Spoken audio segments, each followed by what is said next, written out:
എല്ലാവർക്കും നമസ്കാരം. പുതിയൊരു വീഡിയോയിലേക്ക് ഏവർക്കും സ്വാഗതം. ഇന്നത്തെ വീഡിയോയിൽ ഡാനിയൽ ഡീഫോ എഴുതിയ റോബിൻസൺ ക്രൂസോ എന്ന പുസ്തകത്തിലെ 4ാമത്തെ കഥയാണ് കാണുവാൻ പോകുന്നത്. ആദ്യത്തെ 3 കഥകളും കണ്ടതിനു ശേഷം മാത്രം ഈ കഥ കാണുക, എന്നാലേ കഥയുടെ ഉള്ളടക്കം മനസ്സിലാകൂ.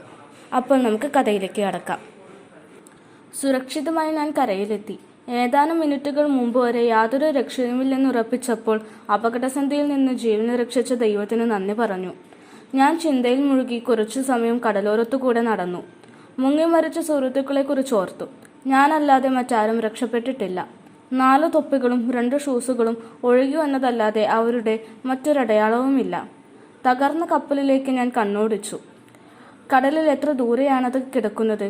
ദൈവമേ, എങ്ങനെയാണ് എനിക്ക് കരപറ്റാൻ കഴിഞ്ഞത്? എൻ്റെ അപ്പോഴത്തെ നിലയിൽ ആശ്വാസം കണ്ടെത്താൻ ശ്രമിച്ചുകൊണ്ട് ഞാൻ വന്നുപെട്ട സ്ഥലം എപ്രകാരമുള്ളതാണെന്നറിയാൻ ചുറ്റും വീക്ഷിച്ചു. അടുത്തതായി എന്താണ് ചെയ്യേണ്ടത്? എനിക്ക് വല്ലാത്ത ഭീതി തോന്നി. എന്തൊരു ഭീകരമായ മോചനം! ഞാൻ ആകെ നനഞ്ഞു ചീഞ്ഞിരുന്നു. മാറ്റാൻ ഉടുപ്പുകളില്ല. തിന്നാനോ കുടിക്കാനോ ഒന്നുമില്ല. അതിനുള്ള ഒരു മാർഗവും അവിടെ കണ്ടില്ല. ഇവിടെ പട്ടിണി കിടന്ന് ചാകുകയോ വന്യമൃഗങ്ങൾക്കിരയാകുകയോ ചെയ്തേക്കാം. ആത്മരക്ഷയ്ക്കായി ആയുധങ്ങളൊന്നുമില്ലെന്നതാണ് എൻ്റെ ഏറ്റവും വലിയ പ്രശ്നം. ആകെയുള്ളത് ഒരു കത്തിയും ഒരു പുകയില പൈപ്പും ഒരു ചെറിയ പുകയില ചെപ്പുമാണ്. അതെന്നെ വല്ലാതെ വിഷമിപ്പിച്ചു. കുറച്ചുനേരം ഒരു ഭ്രാന്തനെ പോലെ അങ്ങോട്ടും ഇങ്ങോട്ടും ഞാൻ ഓടി. രാത്രി ആകുമ്പോഴേക്കും വന്യമൃഗങ്ങൾ ആക്രമിച്ചെങ്കിലോ എന്ന ഭയം എൻ്റെ മനസ്സിൽ കൂടിക്കൂടി വന്നു. സാധാരണ രാത്രികാലങ്ങളിലാണ് അവ ഇരതേടി ഇറങ്ങുക. തഴച്ചു വളർന്ന ഒരു മരത്തിനു മുകളിൽ കയറി അഭയം തേടാമെന്ന് ഞാൻ തീരുമാനിച്ചു. മുള്ളുള്ള ഒരു മരമാണത്. രാത്രി അതിനു മുകളിൽ ചെലവഴിക്കാം. മരണത്തെക്കുറിച്ച് നാളെ ചിന്തിക്കാം. ജീവിക്കാനുള്ള മാർഗങ്ങളൊന്നും ഞാൻ കണ്ടില്ല. കടൽ തീരത്ത് നിന്ന് ഒരു ഫർലോങ് ദൂരം നടന്ന് കുടിവെള്ളം കിട്ടുമോ എന്ന് ഞാൻ അന്വേഷിച്ചു. വെള്ളം കണ്ടെത്തിയപ്പോൾ വളരെ ആഹ്ലാദിച്ചു. കുറെ വെള്ളം കുടിച്ച് കുറച്ച് പുകയില വായിലിട്ട് വിശപ്പടക്കാൻ ശ്രമിച്ചു. മരത്തിനു മുകളിൽ കയറിപ്പറ്റി ഉറങ്ങിയാലും താഴെ വീഴാത്ത രീതിയിൽ മരച്ചില്ലകൾക്കിടയിൽ സ്ഥാനം പിടിച്ചു. ആത്മരക്ഷയ്ക്കായി ഒരു വടി ഒടിച്ചെടുത്ത് അരികിൽ വെച്ചു. വല്ലാത്ത ക്ഷീണമുണ്ടായിരുന്നതിനാൽ പെട്ടെന്ന് ഉറങ്ങിപ്പോയി. പിറ്റേന്ന് എഴുന്നേറ്റപ്പോൾ നല്ല പ്രകാശമായിരുന്നു. നല്ല തെളിഞ്ഞ കാലാവസ്ഥ. കൊടുങ്കാറ്റ് നിലച്ചിരിക്കുന്നു. രാത്രിയിലെ ഓളവും കാറ്റും ഞങ്ങളുടെ തകർന്ന കപ്പലിനെ കരയോടടുത്ത് പാറ വരെ പൊക്കിക്കൊണ്ടു വന്നിരിക്കുന്നു എന്ന് ഞാൻ അത്ഭുതത്തോടെ കണ്ടു. ഞാനിരിക്കുന്ന കരയിൽ നിന്നും 1 മൈലിനുള്ളിൽ എത്തിയിരിക്കുന്നു. കപ്പൽ മറിയാതെ നേരെ നിൽക്കുന്നുണ്ട്. കപ്പലിൽ കയറി നോക്കാൻ എനിക്ക് ആഗ്രഹം തോന്നി. എനിക്ക് ആവശ്യമുള്ള എന്തെങ്കിലും സാധനങ്ങൾ അതിൽ നിന്ന് കിട്ടാതിരിക്കില്ല. മരത്തിൽ നിന്ന് താഴെ വന്നപ്പോൾ ഞാൻ ആദ്യം കണ്ടത് ബോട്ടാണ്. 2 മൈൽ വലത്തോട്ട് മാറി കരയിൽ കിടക്കുന്നു. കാറ്റടിച്ച് കരയ്ക്കണഞ്ഞതാണ്. ഞാൻ അതിനരികിലേക്ക് നടന്നു. എന്നാൽ എനിക്കും ബോട്ടിനും ഇടയ്ക്ക് ഒരു കടലിടുക്കുണ്ട്, ഏകദേശം 1/2 മൈൽ വീതിയിൽ. അതുകൊണ്ട് തൽക്കാലം ഞാൻ തിരിച്ചു പോന്നു. കപ്പലിൽ എത്തുവാൻ മറ്റു മാർഗങ്ങൾ നോക്കണം. ഉച്ച തിരിഞ്ഞപ്പോൾ കടൽ തികച്ചും ശാന്തമായി. തിര പിൻവാങ്ങിയപ്പോൾ കപ്പലിലേക്കുള്ള ദൂരം 1/4 മൈലായി. അതുകൊണ്ട് വാസ്തവത്തിൽ എൻ്റെ ദുഃഖം വർദ്ധിക്കുകയാണ് ഉണ്ടായത്. കാരണം ഞങ്ങൾ എല്ലാവരും കപ്പലിൽ തന്നെ ഇരുന്നെങ്കിൽ സുരക്ഷിതമായി ഇപ്പോൾ കരയ്ക്കിറങ്ങാമായിരുന്നു. എങ്കിൽ എല്ലാം നശിച്ച ഒരവസ്ഥയിൽ വന്നു പെടില്ലായിരുന്നു. ഈ ചിന്ത എൻ്റെ കണ്ണുകൾ നിറച്ചു. കണ്ണുനീർ ധാരയായി ഒഴുകി. കുറച്ചു നേരത്തിനു ശേഷം കപ്പലിൽ പോയി നോക്കുവാൻ ഞാൻ ഉറച്ചു. വസ്ത്രങ്ങൾ ഊരി കടലിലേക്ക് ഇറങ്ങി. ഞാൻ 11 ട്രിപ്പ് കപ്പലിലേക്ക് നടന്നു. ഒരു ചങ്ങാടമുണ്ടാക്കി ആവശ്യമുള്ള എല്ലാ സാധനങ്ങളും കപ്പലിൽ നിന്ന് എടുത്തുകൊണ്ടുവന്നു. മരം, കേബിൾ, ചരട്, പണിയായുധങ്ങൾ, അരകല്ല്, ആണികൾ, തോക്കുകൾ, കരിമരുന്ന്, വെടിയുണ്ടകൾ, വാളുകൾ, ഭക്ഷണ സാധനങ്ങൾ, പാനീയങ്ങൾ, തുണികൾ, കിടക്ക, ക്യാൻവാസ്. ഇവയ്ക്ക് പുറമെ നിസ്സാരമായതാണെങ്കിലും ഉപയോഗപ്രദമായ ചില സാധനങ്ങൾ: പേനകൾ, മഷി, കടലാസ്, കോമ്പസ്, 3 ബൈബിൾ കോപ്പികൾ അവിടുന്ന് കിട്ടി. 12ാമത്തെ ട്രിപ്പിന് തയ്യാറെടുക്കവേ കാറ്റ് വർദ്ധിച്ചു തുടങ്ങി. എങ്കിലും വെള്ളം താഴ്ന്നപ്പോൾ വീണ്ടും കപ്പലിലെത്തി. എല്ലാ സാധനങ്ങളും ഞാൻ കൊണ്ടുവന്നിരുന്നു. എന്നാൽ ക്യാബിനിൽ ഞാൻ ഒരു ലോക്കർ കണ്ടെത്തി. അതിലെ ഒരു അറയിൽ 2-3 ബ്ലേഡുകളും 1 ജോഡി വലിയ കത്രികകളും 10-12 കത്തികളും ഫോർക്കുകളും കണ്ടു. മറ്റൊരു അറയിൽ 36 പവനും കുറച്ച് യൂറോപ്യൻ നാണയങ്ങളും ബ്രസീൽ നാണയങ്ങളും ഡോളറുകളും സ്വർണവും വെള്ളിയും ഉണ്ടായിരുന്നു. ആ പണം കണ്ട് ഞാൻ ചിരിച്ചുപോയി. അതുകൊണ്ട് എന്ത് പ്രയോജനമാണ്? ഞാൻ ഉറക്കെ പറഞ്ഞു. നിന്നെക്കൊണ്ട് എനിക്ക് ഒരു കാര്യവുമില്ല. ഇതിലൊരു കത്തിക്ക് ഈ ഒരു കുന്ന് പണത്തേക്കാൾ വിലയുണ്ട്. നിന്നെ എനിക്ക് ഉപയോഗിക്കാൻ പറ്റില്ല. നീ ഇരിക്കുന്നിടത്ത് തന്നെ ഇരുന്നോളൂ. രക്ഷപ്പെടുത്താൻ മാത്രം വിലയില്ലാത്തൊരു ജീവൻ പോലെ നീ കടലിൻ്റെ അടിത്തട്ടിലേക്ക് പോയിക്കോളൂ. എനിക്കൊരു വീണ്ടുവിചാരമുണ്ടായി. അതെല്ലാം എടുത്ത് ഒരു തുണിയിൽ കെട്ടിപ്പൊതിഞ്ഞു. മറ്റൊരു ചങ്ങാടവും കൂടി ഉണ്ടാക്കാമെന്ന് ചിന്തിച്ചുകൊണ്ടിരിക്കവേ ആകാശം ഇരുളുന്നത് കണ്ടു. കാറ്റടിക്കാൻ തുടങ്ങി. 1/4 മണിക്കൂറിനകം കാറ്റ് ശക്തി പ്രാപിച്ചു. ഇപ്പോൾ ചങ്ങാടം ഉണ്ടാക്കുന്നത് വ്യർത്ഥമാണെന്നും കഴിയുന്നതും വേഗം കരപറ്റുന്നതാണ് ബുദ്ധിയെന്നും എനിക്ക് തോന്നി. അല്ലെങ്കിൽ എനിക്കൊരിക്കലും കരയ്ക്കെത്താൻ കഴിയാതെ വരും. അങ്ങനെ ഞാൻ കടലിലേക്ക് എടുത്തു ചാടി. കടലിടുക്ക് നീന്തി കരയിലെത്തി. സാധനങ്ങളുടെ ഭാരം കൊണ്ടും കാറ്റിൻ്റെയും തിരമാലയുടെയും ശക്തി കൊണ്ടും നീന്തി കയറുവാൻ വളരെ പ്രയാസപ്പെടേണ്ടി വന്നു. പെട്ടെന്ന് കൊടുങ്കാറ്റ് ആഞ്ഞടിക്കാൻ തുടങ്ങി. എന്നാൽ സുരക്ഷിതമായി ഞാൻ എൻ്റെ കൂടാരത്തിലെത്തി. എൻ്റെ സമ്പത്ത് മുഴുവൻ ചുറ്റും നിരത്തിവെച്ച് വിശ്രമമെടുത്തു. രാത്രി മുഴുവൻ ശക്തമായ കാറ്റായിരുന്നു. പിറ്റേന്ന് രാവിലെ എഴുന്നേറ്റ് നോക്കിയപ്പോൾ കപ്പൽ കാണാനില്ല. ഞാൻ അത്ഭുതപ്പെട്ടു. എങ്കിലും എനിക്ക് ആവശ്യമുള്ള സാധനങ്ങളെല്ലാം അതിൽ നിന്ന് എടുത്തു കൊണ്ടുപോന്നല്ലോ എന്ന സംതൃപ്തി എന്നെ ആശ്വസിപ്പിച്ചു. കൂടുതൽ സമയം കിട്ടിയാലും ഇതിൽ കൂടുതലൊന്നും എനിക്ക് കൊണ്ടുവരാൻ പറ്റില്ലായിരുന്നു. പിന്നീട് കപ്പലിനെക്കുറിച്ചുള്ള ചിന്ത തന്നെ ഞാൻ ഉപേക്ഷിച്ചു. അതിൻ്റെ ചില തകർന്ന ഭാഗങ്ങൾ കരയ്ക്കടിഞ്ഞിരുന്നു. എന്നാൽ അവ എനിക്ക് ഉപയോഗമുള്ളവയായിരുന്നില്ല. എൻ്റെ അപ്പോഴത്തെ ഒരേയൊരു ചിന്ത അവിടെ പ്രാകൃത മനുഷ്യരോ വന്യജീവികളോ ഉണ്ടെങ്കിൽ അവയിൽ നിന്ന് എങ്ങനെ സംരക്ഷണം നേടാം എന്നു മാത്രമായിരുന്നു. എന്തു ചെയ്യണമെന്ന് ഞാൻ ഗാഢമായി ചിന്തിച്ചു. എന്തുതരം ഗൃഹമാണ് നിർമ്മിക്കേണ്ടത്?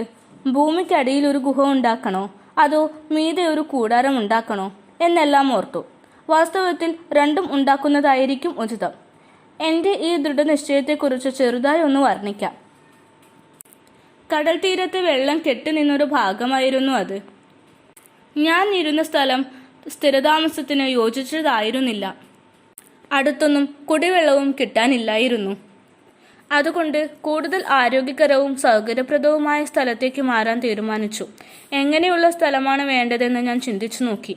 ഒന്നാമത്, ഞാൻ സൂചിപ്പിച്ചതുപോലെ ആരോഗ്യകരവും കുടിവെള്ളം കിട്ടുന്നതുമായ പ്രദേശമായിരിക്കണം. രണ്ടാമത്, സൂര്യൻ്റെ കടുത്ത ചൂടിൽ നിന്നുള്ള സംരക്ഷണം. മൂന്നാമത്, വന്യമൃഗങ്ങളിൽ നിന്നും നരഭോജികളിൽ നിന്നുമുള്ള സംരക്ഷണം. നാലാമത്, കടലിലേക്കുള്ള വീക്ഷണം. ദൈവാനുഗ്രഹത്താൽ ഏതെങ്കിലും കപ്പൽ ആ വഴിക്ക് വന്നാൽ എനിക്ക് രക്ഷപ്പെടാനുള്ള അവസരം നഷ്ടപ്പെടരുത്. ആ മോഹം ഞാൻ ഇനിയും ഉപേക്ഷിച്ചിട്ടില്ല. കുറെ ചുറ്റും നടന്നു നോക്കി. കുന്നിൻ ചെരുവിലെ ഒരു സമതലം എനിക്ക് ഇഷ്ടപ്പെട്ടു. ഒരു ഭാഗത്ത് മതിൽ പോലെ ചെങ്കുത്തായ ഒരു പാറയാണ്. മുകളിൽ നിന്ന് ഒന്നിനും അവിടേക്ക് വരാനാകില്ല.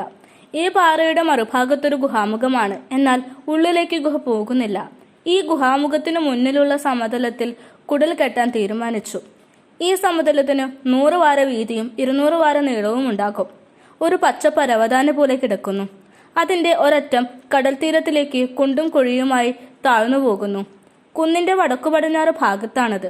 അതുകൊണ്ട് സൂര്യാഘാതത്തിൽ നിന്നും രക്ഷപ്പെടാൻ സൂര്യൻ പടിഞ്ഞാറെത്തുമ്പോൾ മാത്രമേ കുറച്ച് ബുദ്ധിമുട്ടുള്ളൂ. അപ്പോഴേക്കും അസ്തമിക്കും. ഞാൻ കുടിൽ നിർമ്മിക്കുന്നതിന് മുമ്പ് ഒരു പ്ലാൻ വരച്ചു.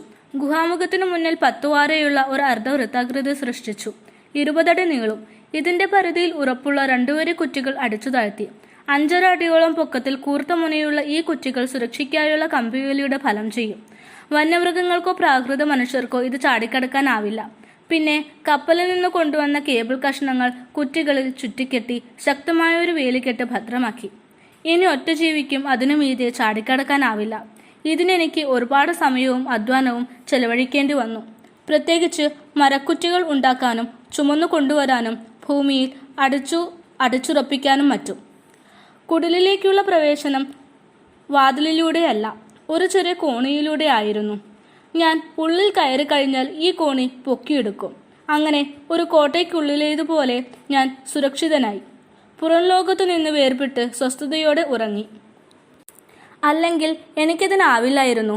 എന്നാൽ പിൽക്കാലത്ത് ഇതിൻ്റെ ഒന്നും ആവശ്യമില്ലെന്ന് എനിക്ക് ബോധ്യപ്പെട്ടു.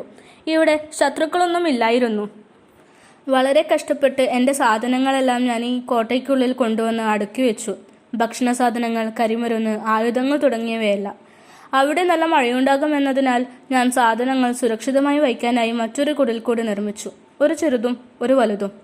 കപ്പലിൽ നിന്ന് കൊണ്ടുവന്ന ടാർപോളിൻ കൊണ്ടത് മൂടി. മെത്ത ഉണ്ടായിരുന്നതിനാൽ സുഖമായി ഉറങ്ങാൻ കഴിഞ്ഞു. അങ്ങനെ ഒരു സാധനവും മഴയത്ത് നനഞ്ഞു പോകില്ലെന്ന് ഉറപ്പുവരുത്തി. ഇതെല്ലാം ചെയ്തു കഴിഞ്ഞപ്പോൾ ഞാൻ കുടിലുണ്ടാക്കാനായി കുഴിച്ചു മാറ്റിയ മണ്ണ് വേലി വളപ്പിനുള്ളിൽ പരത്തി.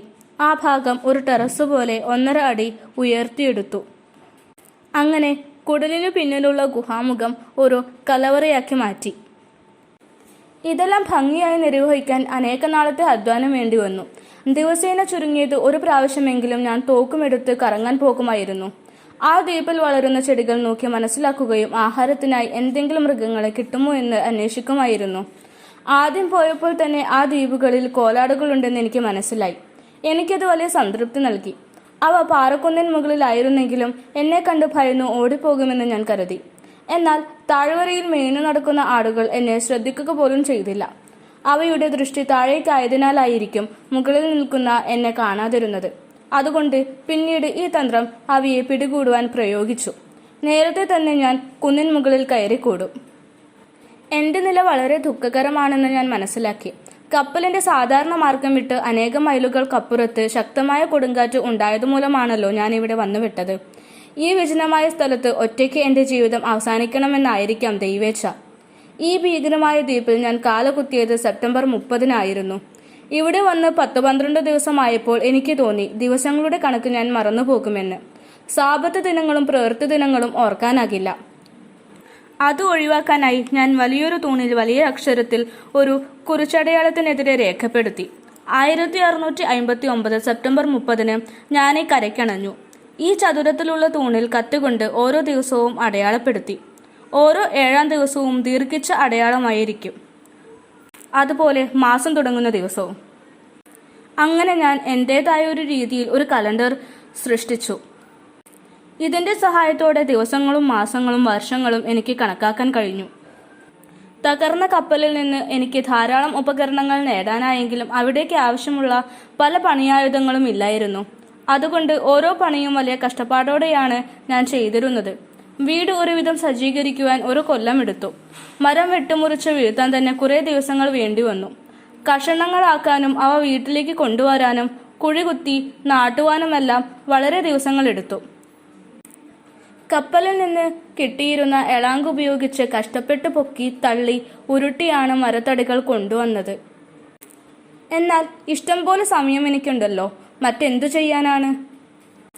ഈ പണി തീർന്നാൽ ചെയ്യാനായി മറ്റൊരു ജോലിയുമില്ല.